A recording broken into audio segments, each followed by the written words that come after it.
Jenius medis. Jika sahabat menyukai cerita ini jangan lupa like, komen dan share. Terima kasih. Bab 2475-2477. Melihat dia membuat toples anggur dari udara tipis, semua orang yang hadir terkejut. Apakah itu cara para dewa? Tuan Chen diam-diam ketakutan. Wajah Dai Huaqiang merosot dan dia berkata dengan marah, Tuan Li, lihatlah kejadian itu dengan jelas. Tidak diperbolehkan minum di sini. Tidak ada yang mengingatkan Anda. Pria paruh baya yang mengatur agar Jericho Li tinggal di luar mendengar sorak-sorainya dan menggigil. Dai Huaqiang memang menjelaskan di awal bahwa komandan tidak diperbolehkan minum, dan bahkan staf gerbang Jiuxiao harus mematuhi perintah ini. Dai Huaqiang menatap Jericho Li dan tertawa dengan marah, apakah kamu bodoh? Apakah dia tidak mengingatkanmu? Petik 2. Implikasinya jika Jericho Li menjawab ya, Dai Huaqiang akan menghukum orang paruh baya dan menggunakannya untuk memukul dan memperingatkan Jericho Li. Jika Jericho Li menjawab tidak, akan lebih mudah. Hukum saja Jericho Li secara langsung. Menanggapi hal ini, Jericho Li berkata dengan nada ringan, dia mengingatkanku, tapi apakah kamu yakin punya hak untuk memerintahkanku melakukannya? Dan matamu yang mana yang melihatku minum? Keluar. Nafasnya menyegarkan dan menyegarkan. Cium saja, Anda merasa segar dan nyaman. Ada apa? Wangi sekali. Banyak orang menggulung tenggorokannya dan menelan ludahnya. Mereka terobsesi dengan anggur itu.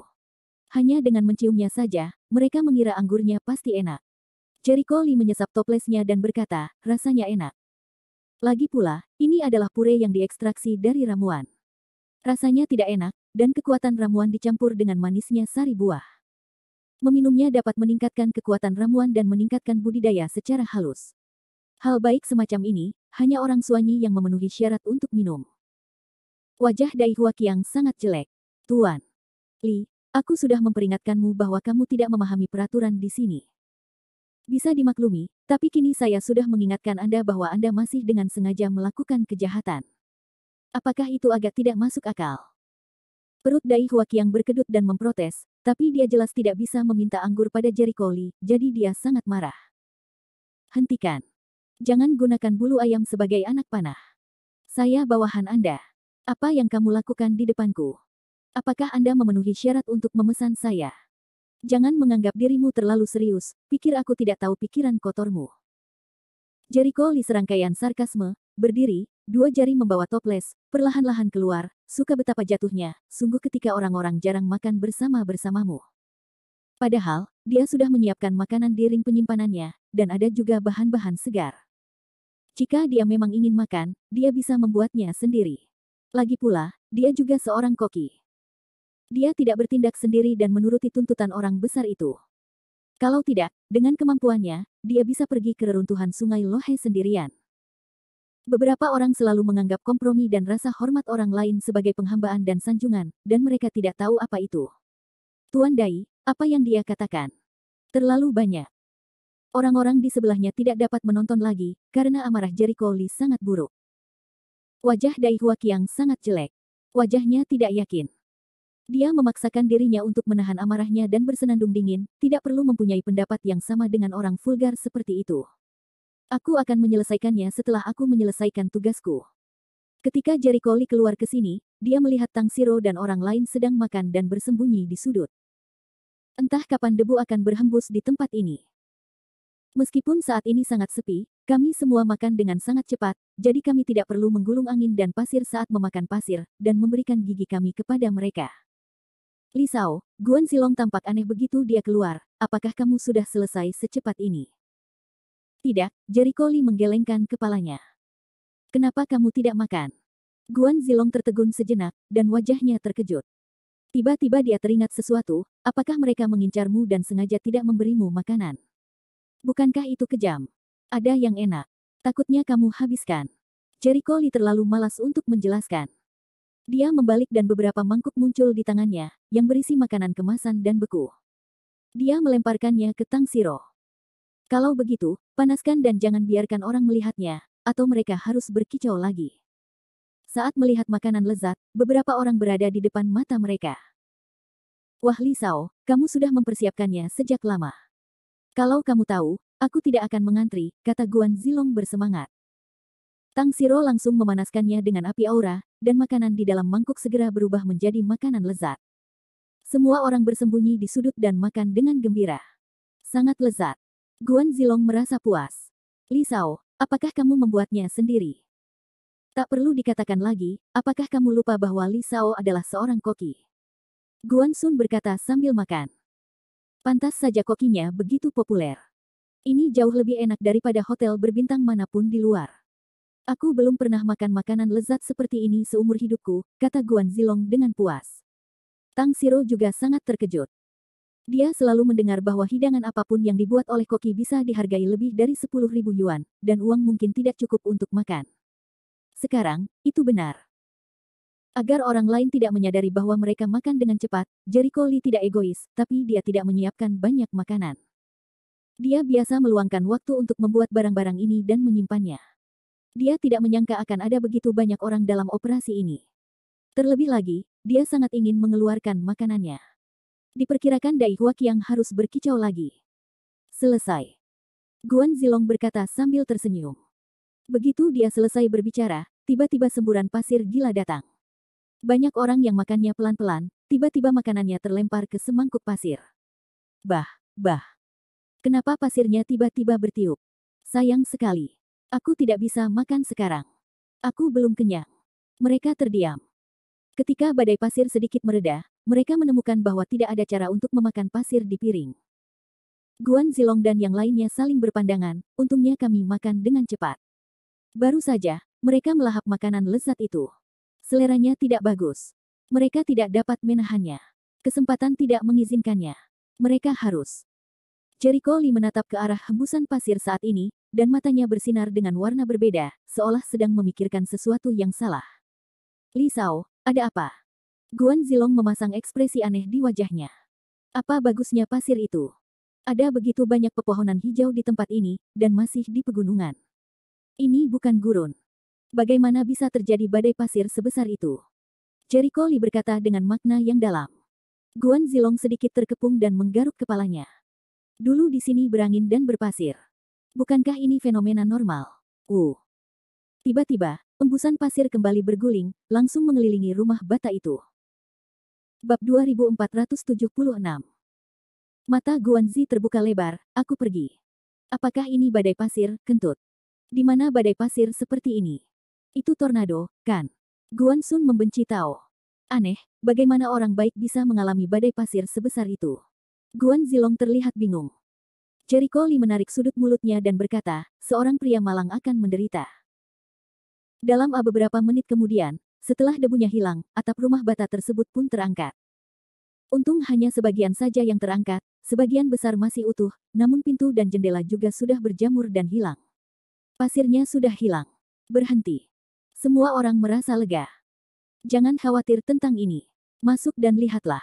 Tuan Chen, bagaimana kabarnya? Jangan sampai terjadi kecelakaan. Dokter, kemarilah. Mungkin ada seseorang yang terluka di dalam. Tolong semuanya. Kerumunan bergegas ke rumah bata dengan panik. Serangan badai pasir yang tiba-tiba membuat banyak orang panik, tetapi mereka lebih mengkhawatirkan keselamatan orang-orang di dalamnya. Tahukah Anda, itu adalah pria besar dengan bangsawan status, dan orang biasa tidak mampu membelinya. Namun, ketika semua orang bergegas masuk, petugas Dai sudah pergi. Bagaimana ini bisa terjadi? Petugas Dai telah menghilang. Tuan Chen hilang. Bagaimana bisa? Bukankah mereka pernah ke sana sebelumnya?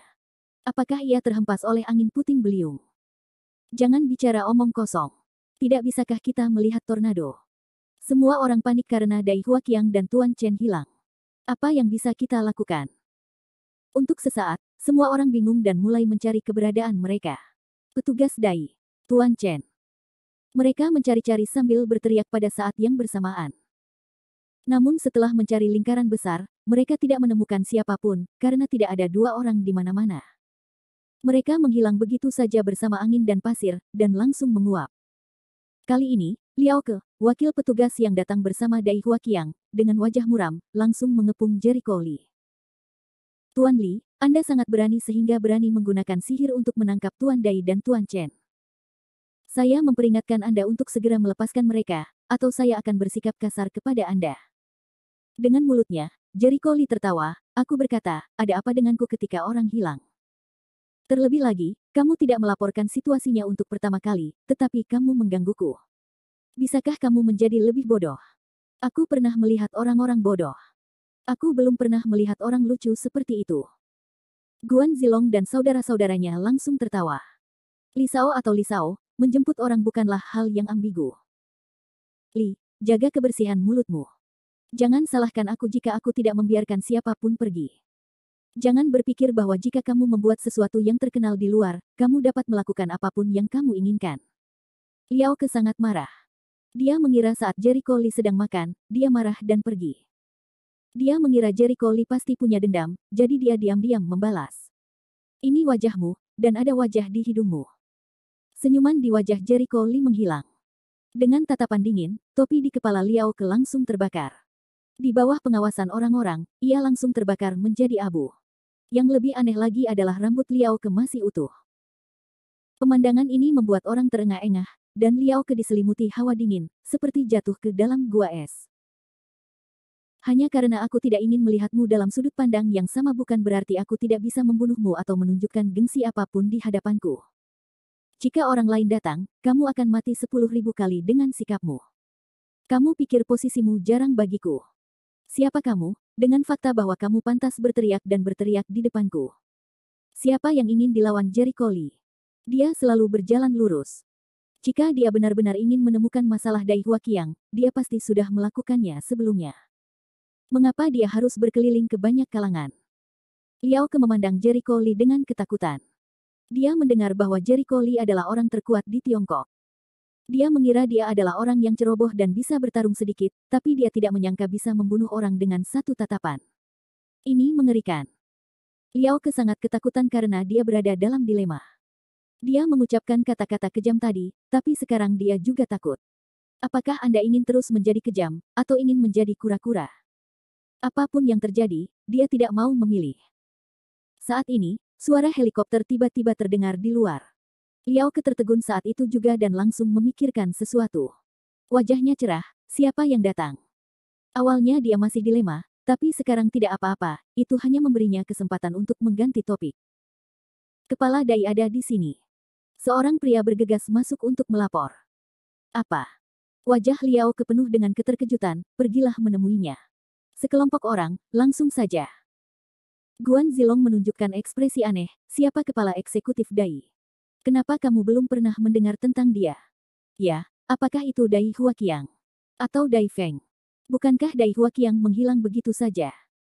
Tang Siro juga memiliki wajah berkabut dan tidak mengerti situasinya sama sekali. Jelas dia tidak sendirian, aku akan tahu. Nanti, di luar, dari helikopter turun seorang lelaki berstatus tinggi, dari wajah hampir berusia 60 tahun. Kepala Dai, kamu di sini. Liao Ke menerima penghormatan itu dengan penuh hormat. Ketika Tuan Dai melihat Liao Ke dan yang lainnya bingung dan terlihat tidak normal, dia segera mengerutkan kening dan berkata, ada apa? Kenapa kamu tidak punya semangat? Yang membuat Liao Ke pucat dan segera memberitahunya apa yang baru saja terjadi. Setelah mendengar ini, wajah Presiden Dai berubah, apa yang kamu katakan? Dai Huaqiang dan Chen Li tertiup angin debu. Menjelaskan, memang benar, beraninya aku berbicara omong kosong di hadapanmu. Orang-orang benar-benar terpesona oleh angin jahat. Bagaimana mungkin? Wajah Tuan Dai menjadi agak jelek. Liao Ke mengalihkan pandangannya dan memanfaatkan situasi dengan hati-hati untuk mengatakan, baiklah, awalnya, kelompok Tiandao mengundang seorang ahli untuk kami, mengatakan bahwa dia dapat membantu kami menyelesaikan tugas ini, dan dia adalah orang terkuat di Tiongkok. Tapi sikapnya terlalu sombong, dan dia juga punya konflik dengan Tuan Dai, Tuan Chen. Saya curiga dia diam-diam membalas dendam dan menculik Tuan Chen dan Tuan Dai. Segera, dia menambahkan bahan bakar ke dalam cerita dan mengatur apa yang terjadi sebelumnya. Dia tidak bisa tidak membingungkan hitam dan putih, mengecilkan sikapnya sendiri, mengabaikan masa lalu, dan membesar-besarkan bagaimana Jericho Lee tidak mematuhi manajemen. Di bawah bimbingan yang disengaja seperti itu, orang normal akan curiga bahwa Jericho Lee diam-diam menculik orang, dan kepala eksekutif Dai tentu saja tidak dapat menghindarinya. Presiden Dai mengerutkan kening, apakah dia mengatakan sesuatu? Bab 2477. Dia sama sekali tidak ingin merekrut saya berdasarkan fakta, dan dia sangat kasar. Dia bahkan membakar topi saya dengan sihir, membenci saya dan mengatakan dia akan membunuh saya, kata Liao. Bersenandung. Wajah Tuan Dai merosot, dan kesannya terhadap Jericho Lee menjadi sangat buruk. Dia menarik napas dalam-dalam dan berkata dengan dingin, berapa banyak orang yang telah kita atur di sini? Berapa banyak senjata yang ada? Totalnya ada 2.000 orang. Sekitar setengah dari mereka berpatroli di berbagai tempat untuk mencegah orang menyelinap masuk. Sedangkan untuk senjata berat tersedia, kata Liao Ke sambil mengamati wajah Tuan Dai untuk menilai bagaimana dia akan mengambil keputusan. Setelah mendengar ini, mata Tuan Dai sedikit tertuju. Dengan begitu banyak tangan dan senjata, jika kita benar-benar menghadapinya, bukan? Liao Ke tercengang. Dia tidak menyangka bahwa CEO Dai begitu blak-blakan. Awalnya, dia mengira CEO Dai akan berputar-putar, tapi jika dia benar-benar harus mengkhawatirkannya, dia tidak berani menjamin apakah itu akan berhasil. Karena dia belum pernah bertemu dengan beberapa orang yang disebut ahli sebelumnya. Pada dasarnya kekuatannya memang seperti itu. Saat menghadapi senapan mesin dan senjata lainnya, hanya sedikit dari mereka yang mampu membawanya. Tapi di hadapan Jericho Lee, dia benar-benar tidak punya dasar. Melihat Liao Ke terdiam lama sekali, Tuan Dai tahu bahwa dia tidak bisa menghadapinya dengan senjata biasa. Kalau tidak, dia tidak akan goyah dalam waktu lama. Yah, jika saya harus melakukan sesuatu, saya dapat memobilisasi setidaknya 5 kali lebih banyak orang dalam 1 jam, Dai menghitung dalam pikirannya. Sebagai pemimpin utama operasi ini, dialah yang paling penting, dan dia dapat dengan mudah memobilisasi banyak orang. Ketika Liao Ke mendengar ini, dia sangat senang. Dia secara tidak sadar ingin mengatakan bahwa jika ada begitu banyak orang, bahkan yang abadi pun dapat terbunuh dalam hitungan detik. Namun terdengar suara sinis, benarkah? Tuan Dai, jika saya tidak menyerang Anda akan mengirim orang 100 kali lebih banyak. Anda akan rentan di depan Li Shao. Adegan itu tiba-tiba menjadi sunyi. Liao Ke dan General Manager Dai menoleh dan melihat Wen Tiren dan Yu Xi yang datang. Wen Tiren adalah pemimpin grup Xuan, salah satu dari 4 grup-grup Tiandao, sedangkan Yu Xiang adalah instruktur grup Tiandao.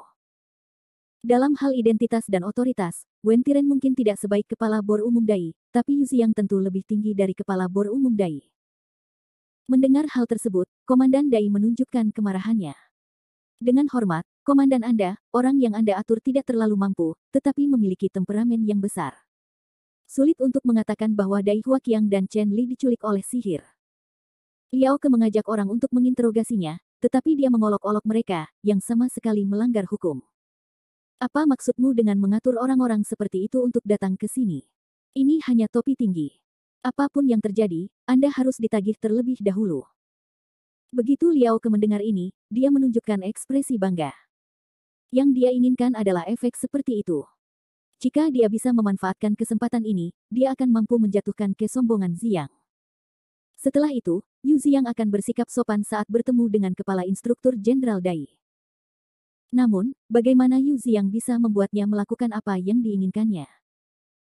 Dia berkata sambil tersenyum sederhana, Dai Chong, kamu sudah sangat tua sehingga kamu tidak tahu apa yang tidak bisa dipisahkan dari apa yang dia katakan, jadi kamu jangan ragu untuk mempercayai apa yang dia katakan.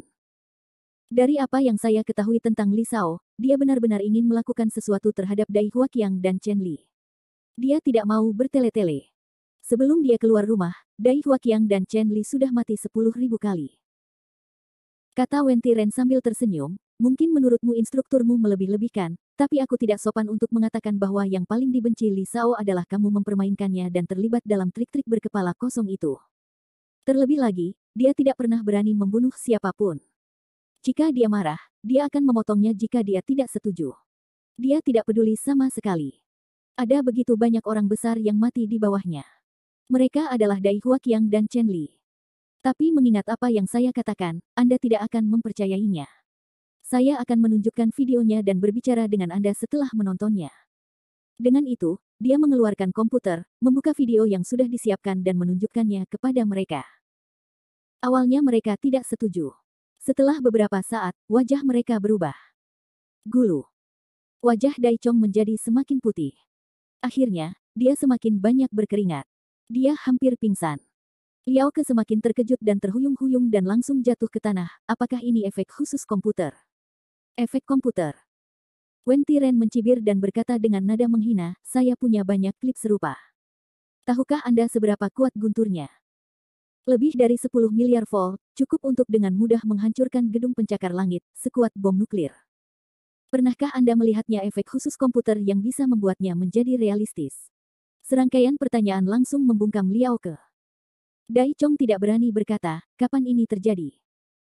Inilah yang terjadi pada pertemuan majikan sekitar sebulan yang lalu, katanya sambil melirik ke arahnya. Jangan gunakan akal sehat untuk menghakimi Li Sao. Itu hanya puncak gunung esnya. Jika kamu mengganggunya, tidak ada yang bisa melindungimu. Kata-katanya tidak berlebihan. Mereka benar-benar memprovokasi rakyat Jericho Li, dan akhirnya menyedihkan. Yu Ziyang percaya bahwa Dai Chong tidak memiliki kepercayaan diri untuk menjadi sombong di hadapannya sekarang, dan dia tidak memiliki keberanian untuk menemukan masalah Jericho Li, kecuali dia tidak ingin hidup. Ho! Dai Chong menarik napas dalam-dalam dan tenang. Anda instruktur, tolong perkenalkan dia kepada saya setelah itu dan katakan sesuatu yang baik untuk saya. Jika Anda tidak bisa menjadi musuh, Anda bisa menjadi teman. Yu Ziyang tidak mengatakan apa-apa, dan kemudian rombongan datang ke rumah bata tempat tinggal sementara Jericho Li dan yang lainnya. Lap, kok banyak orang lagi? Begitu Guan Zilong melihat sekelompok orang bergegas mendekat, wajahnya tiba-tiba berubah. Ini dia lagi. Guan Sun juga bergegas menuju pintu. Saya melihat sekelompok besar orang berkumpul di luar, tetapi kali ini hanya beberapa orang yang masuk, dan yang lainnya hanya diam di luar. Jericho Li duduk di bangku dan mendengar langkah kaki masuk, tapi dia tidak mengangkat kepalanya. Kenapa? Apakah kamu benar-benar ingin mati? Apakah kamu benar-benar berpikir aku tidak berani membunuhmu? Tiba-tiba, Liao Ke hampir berlutut. Mata Dai Chong marah, dan dia menatap ke arah Liao Ke, wakil Liao. Kaki Liao Ke melunak, dan tangannya gemetar. Lalu dia menarik napas dingin dan menggigit giginya. Tetapi lebih menyakitkan baginya untuk meminta maaf daripada membunuhnya. Wakil Liao, jika Anda tidak memiliki bukti nyata, Anda menjebak mengangkat Tuan Li dari udara. Itu salahmu sendiri. Akui kesalahan Anda dan berikan contoh. Jangan mengecewakan semua orang. Dai Chong memperingatkan dengan keras, dan postur tubuhnya seolah berkata, jika Anda tidak meminta maaf, jangan salahkan saya karena kejam. Tuan Li, aku salah. Aku minta maaf padamu. Liao Ke membungkuk dalam-dalam. Dia sangat jelas bahwa meskipun dia benar-benar meminta maaf, posisinya saat ini telah hilang, dan dia harus diskors. Baginya, pukulannya tidak terlalu besar.